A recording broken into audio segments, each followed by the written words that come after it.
Bueno, llegó la hora de la consulta cátedra con mi queridísimo doctor Héctor Fruit. Ya estamos en comunicación hasta Colorado y vamos a ir sacando temas que tenemos aquí que nos han pedido.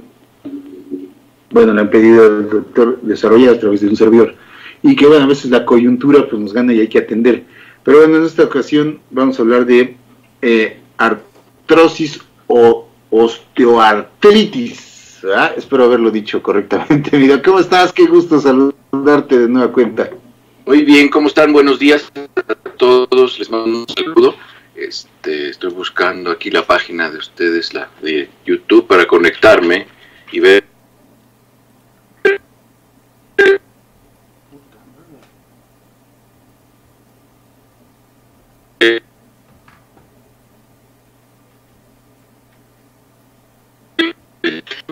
Es decir, la osteoartritis, osteo significa todo lo relacionado con los huesos y las articulaciones.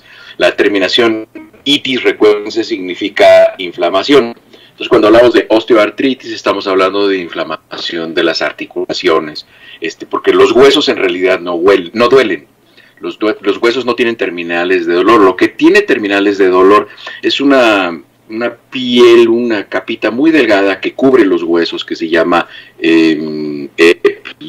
epiosteo, o lo que cubre una envoltura que tiene, y cuando ese se rompe por una fractura, periósteo se llama, y cuando eso se rompe, el periósteo, ahí es donde tenemos dolor, terminales de dolor.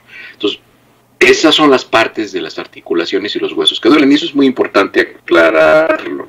Entonces, la osteoartritis, que es diferente a la artritis reumatoide, que es una enfermedad autoinmune que destruye los cartílagos, los huesos, las cápsulas articulares, esa no es la artritis, es la que deforma los dedos y que se puede determinar con pruebas de sangre para determinar anticuerpos antinucleares y otras pruebas de sangre.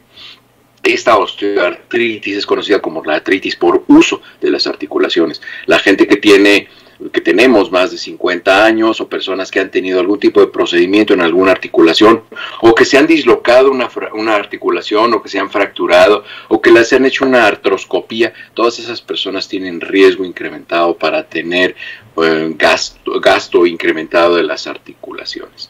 Se llama osteoartritis, o también el otro nombre que recibe es el de artrosis, porque es una enfermedad que, bueno, es propia de las articulaciones y no está considerada probablemente una enfermedad inflamatoria pura, sino una enfermedad degenerativa, que les digo, viene con la edad o con algunos otros factores de riesgo. Es la forma más común de inflamación de las articulaciones, la artrosis o osteoartritis.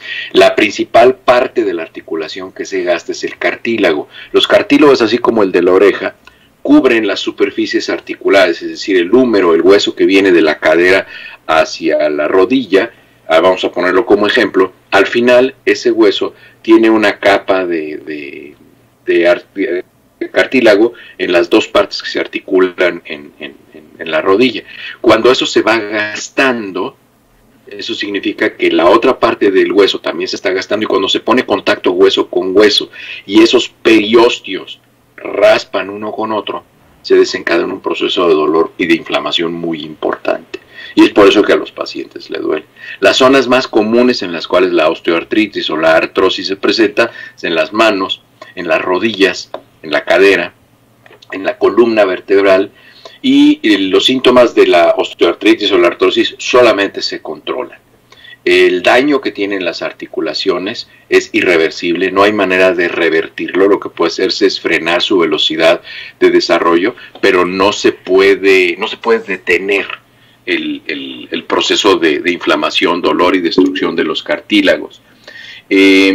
Hay recomendaciones para mantener el dolor bajo, que es, bueno, pues mantenerse activo, mantener un peso saludable, no estar pasado de peso, no estar con sobrepeso, y algunos tratamientos, como les digo, antiinflamatorios, locales, se puede poner hielo en las articulaciones, calor, algunos medicamentos, pueden retrasar el avance de la enfermedad y evitar que el dolor y la función se restrinjan de manera importante.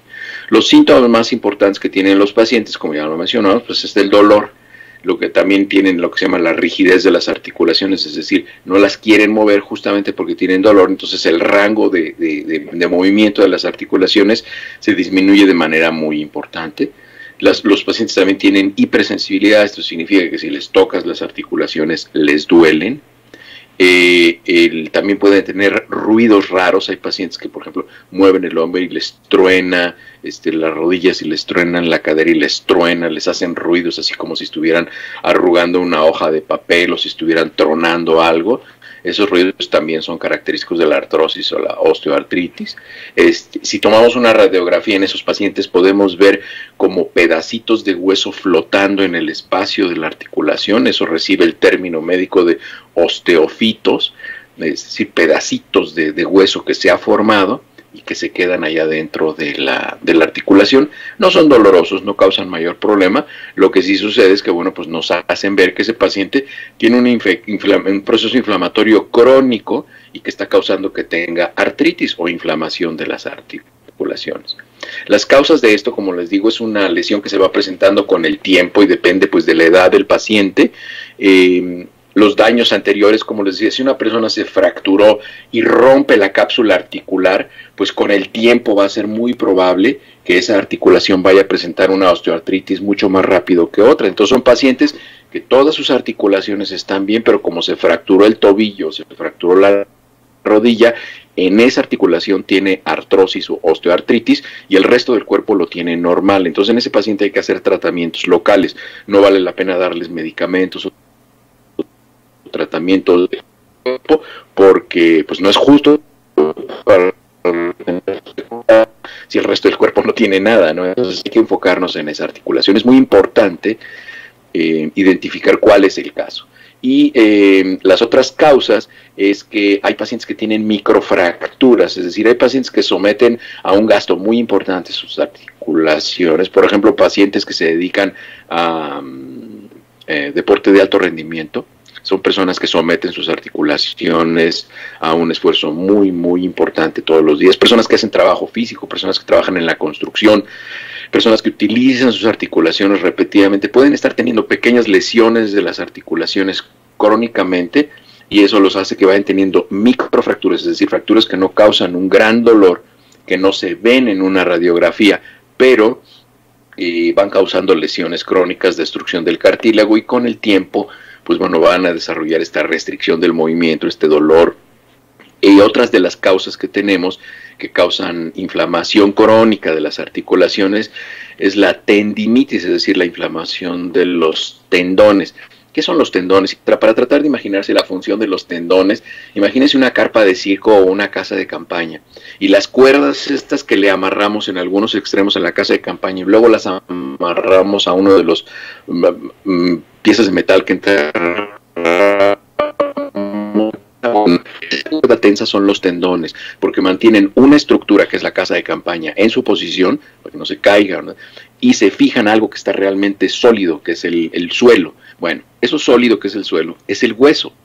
Y ese tendón se pega, adivinen a dónde, en el periósteo. Entonces, cuando nosotros estábamos sometiendo a ese tendón a una inflamación crónica, estamos lesionando el periósteo, esa parte que duele, entonces duele, se inflama, y entonces esa articulación empieza a presentar datos de inflamación crónica, porque tenemos una inflamación de los tendones o de lo que está uniendo al hueso, y al músculo en su posición original. Entonces, ¿cuáles son los factores de riesgo? Pues ya lo vimos, la edad. Aquí desafortunadamente es una de las otras enfermedades en las cuales las mujeres tienen mucho más susceptibilidad a presentarla. Las mujeres tienen una mucho mayor frecuencia, incidencia y prevalencia de osteoartritis. La obesidad es un factor de riesgo también porque estamos sometiendo nuestras articulaciones y nuestros tendones a un esfuerzo para el cual nuestro cuerpo no está fabricado. El que una persona esté pasada de peso y haga un esfuerzo adicional sobre los músculos y jale los músculos con mayor fuerza, hace que estos tendones, bueno, pues tengan una presión mayor y causen inflamación en la superficie en la que se están uniendo. Incluso muchas veces sucede que ese tendón ya no aguanta, ese periósteo ya no aguanta y se desprende el músculo, y es lo que han visto, que algunas personas, pues los músculos se desprenden y hay que regresarlos a su posición, hay que ponerles grapas y en fin, y eso va a causar mucha más inflamación. Entonces se va a tener una recuperación funcional, pero el dolor y la inflamación va a continuar e incluso puede ser peor. El hecho de que tenga lesiones articulares previas, como les había dicho, es otro factor de riesgo. El sobretrabajar en las articulaciones. Hay personas que tienen una predisposición genética, principalmente personas de raza blanca. La gente de raza blanca, los caucásicos, tienden a tener muchas más lesiones óseas por osteoartritis, por osteoartrosis, que la gente de piel un poco más oscura. También hay personas que tienen malformaciones óseas o articulares, como por ejemplo las personas que en vez de tener la columna recta, si la vemos de frente, la tienen curveada en algún sentido, se llama escoliosis. Esas personas pues tienden a presentar mucho mayor osteoartritis o artrosis de la columna. También tener otro tipo de enfermedades favorece este tipo de dolor, favorece la osteoartritis o la artrosis, y las cuales son las comorbilidades, que ya hemos platicado lo que son las comorbilidades, es decir, tener dos enfermedades coexistentes al mismo tiempo en una sola persona, dos o más, y pacientes que tienen diabetes. Otra vez, la diabetes deteriora mucho la reparación de los tejidos, entonces acelera el daño inflamatorio de las articulaciones. La hipertensión también puede causarlo. Hay enfermedades que se llaman hemocromatosis, en fin, hay otras enfermedades que pueden causar una inflamación crónica de las articulaciones y dolor.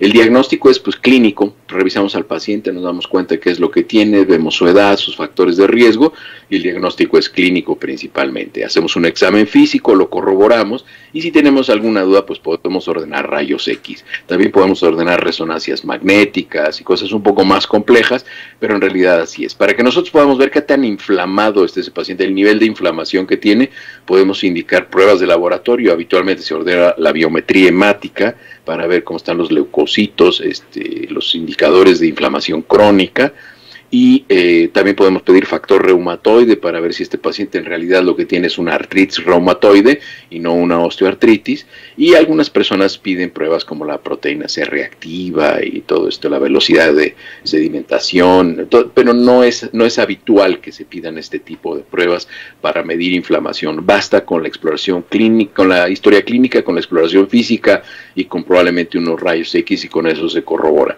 ¿Cuál es el tratamiento? El tratamiento son varios frentes que se pueden cubrir. El tratamiento puede ser con medicamentos. El medicamento más utilizado es el paracetamol. El paracetamol es el medicamento indicado por el Colegio Norteamericano de Reumatología y por todos los colegios de reumatología. ¿Qué es lo que tiene que hacer? El paracetamol lo que hace es que contrarresta la inflamación crónica. Entonces, si un paciente tiene inflamación crónica, pues tiene que tomar paracetamol de forma crónica. No se lo pueden tomar así como si fuera un antibiótico, 7 días y se acabó, ya se me quitó el dolor y no lo tomo, porque la inflamación sigue. Entonces, ¿qué es lo que tiene que hacer ese paciente? Tomar paracetamol todos los días, en la mañana y en la noche, una dosis baja, y con eso va contrarrestando la velocidad en la cual progresa la inflamación y el dolor. Entonces, de esa manera se controla la osteoartritis.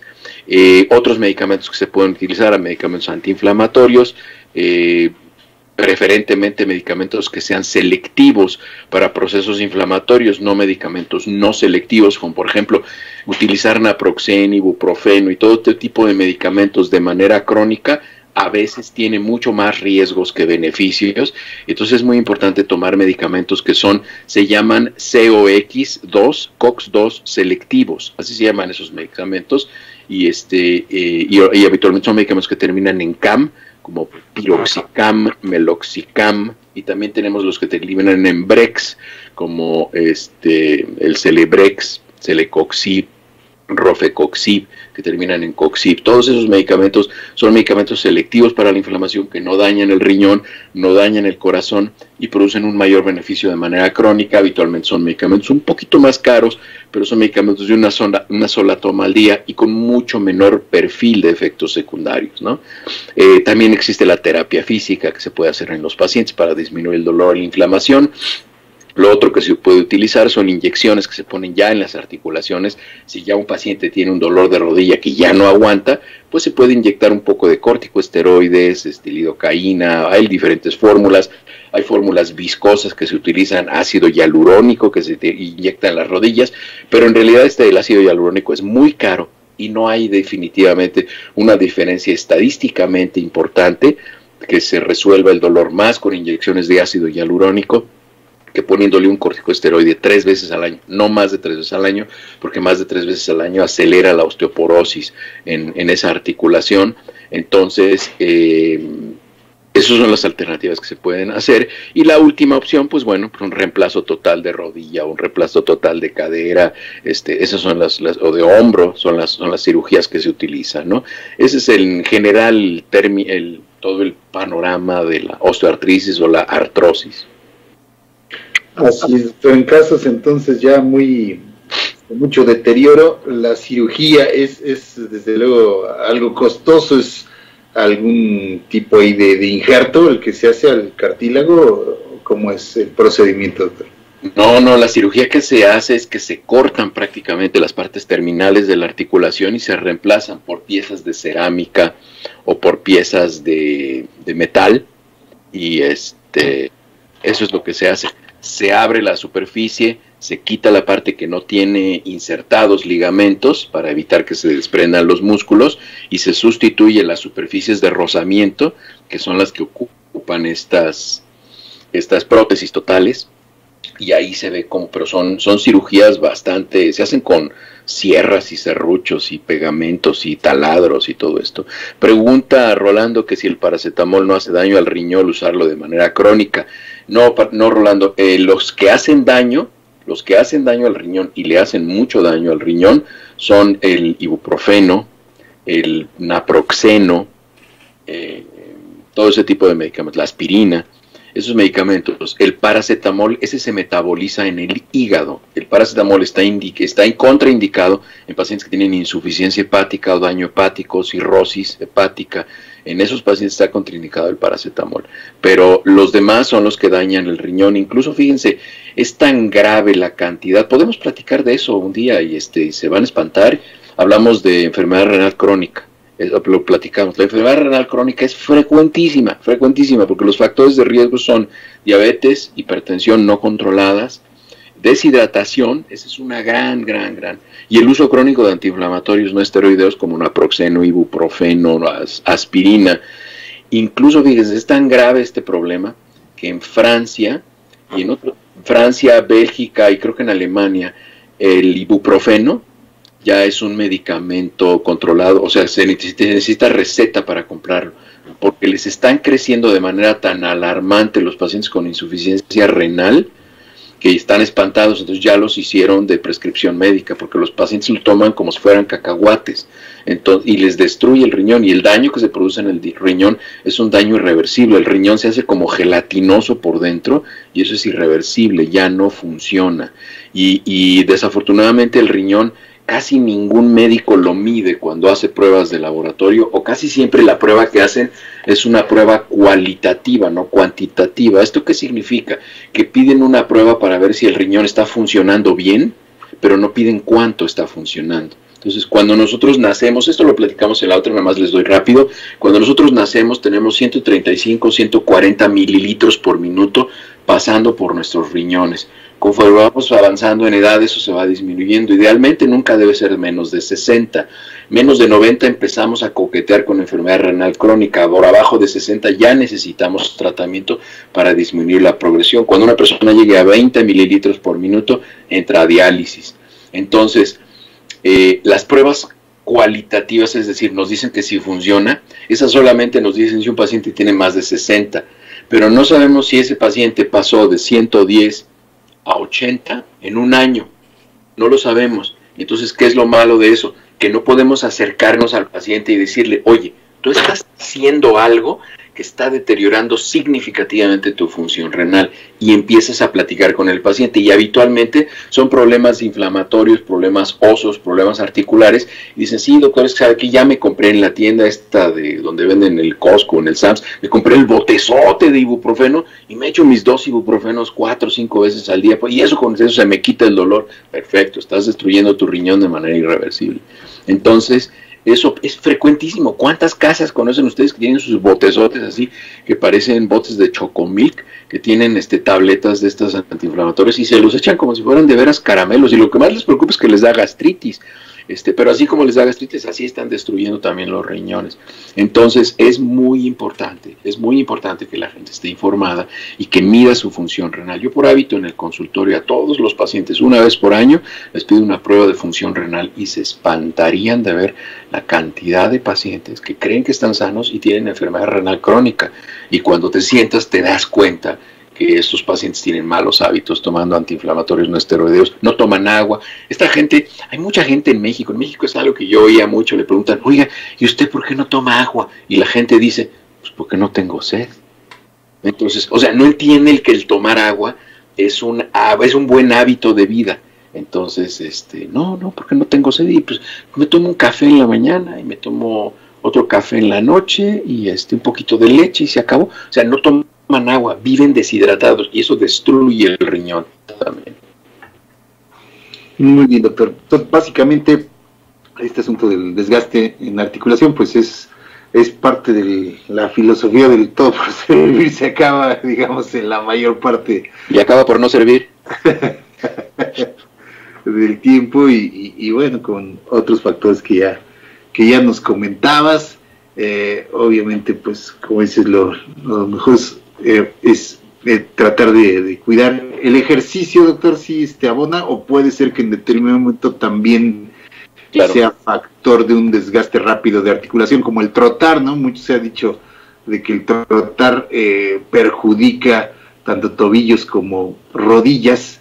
O sea, hay que evitar esto. Depende de varias cosas. Depende de que si ya estás lesionado, pues obviamente trotar no es recomendable. Lo que tendrías que hacer es pues caminar, simplemente caminar.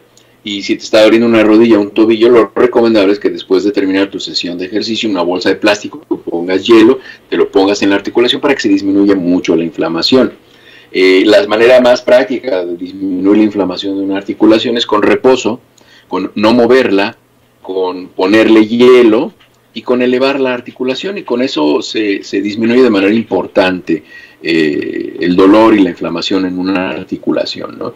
Pero no, el ejercicio definitivamente es parte del tratamiento para disminuir la inflamación. Desde luego un ejercicio racional, dependiendo de nuestra edad, de nuestro estado de salud previo. Y como les decía, los deportistas de alto rendimiento, esta es otra cuestión, que los deportistas de alto rendimiento no son saludables, porque tienen un impacto que no es apropiado en sus articulaciones, en sus músculos, y es por eso que tienen inflamación crónica y problemas asociados. La gente que tiene deportes de alto rendimiento, que practica deportes de alto rendimiento a nivel olímpico, a nivel profesional, son personas que sufren mucho a partir de los 50, 55 años, porque viven con dolores, y prácticamente yo conozco personas que fueron deportistas de alto rendimiento que ya tienen prótesis total de hombros, prótesis totales de cadera, prótesis totales de rodillas, están reconstruidos todos porque ya no les funcionan las articulaciones. Sí, nada más. Funcionamiento del riñón, ¿cómo se solicita ese examen? El nombre del examen, Rolando, se llama depuración de creatinina. La depuración de creatinina, que es el examen que hacen en México. Aquí en Estados Unidos hay un examen facilísimo que se llama filtración glomerular estimada. Toman una muestra de sangre, pum, va al laboratorio y en 24 horas te entregan el resultado. Pero en México se hace tradicionalmente una prueba que se llama depuración de creatinina, y lo que hacen es que te preguntan, te piden, les recomiendo que vayan y se compren unos garrafones de esos de agua, de esos blancos de agua, de galones de agua, que tengan unos 2 o 3 en la casa, porque van a tener que colectar la orina de 24 horas, y luego les toman una muestra de sangre y se compara el valor de creatinina en la orina, el valor de creatinina en la sangre, y se hacen unas fórmulas para calcular la depuración de creatinina. Los valores normales de la filtración glomerular son, les digo, de 135, 140 es lo máximo, pero cuando ustedes bajan de 90, ahí empieza, dependiendo de algo que tenemos que calcular en la oficina, que se llama el índice de albúmina creatinina o índice AC, lo tenemos que calcular y ponerlo en una fórmula,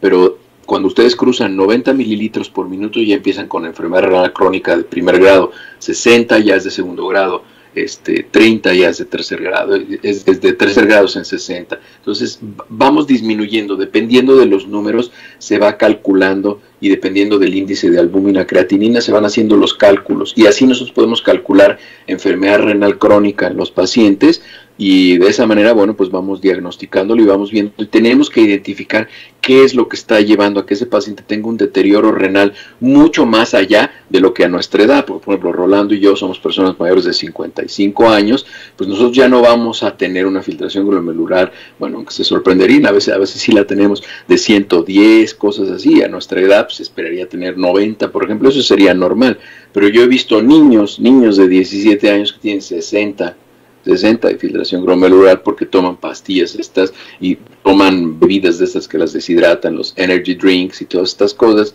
y entonces gente que tiene un daño renal, esa gente que tiene ese daño renal antes de los 25 años va a acabar en diálisis a los 40, entonces eso es un problema muy grave.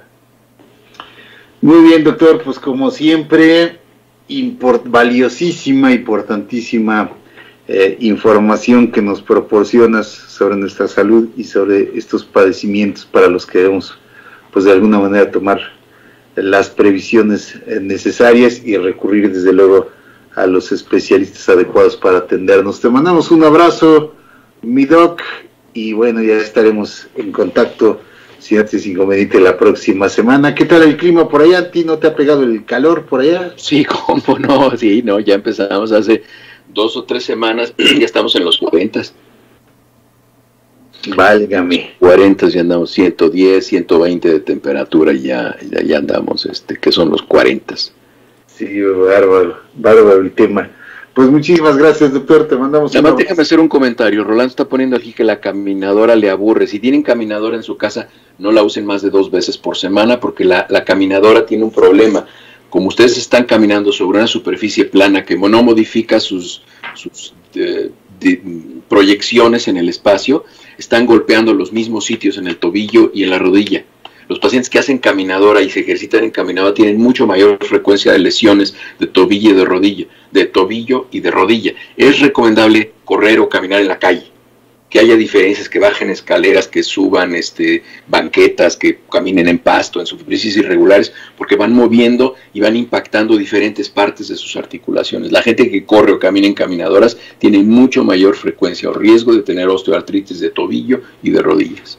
Perdón, ahora sí ya me voy. Pues ahí está, el pilón, doctor, ¿cómo se sientes? Gracias, mi doc, te mandamos un abrazo. Hasta luego. Un abrazo, excelente fin de semana. Gracias a todos, gracias. Hacemos una pausa.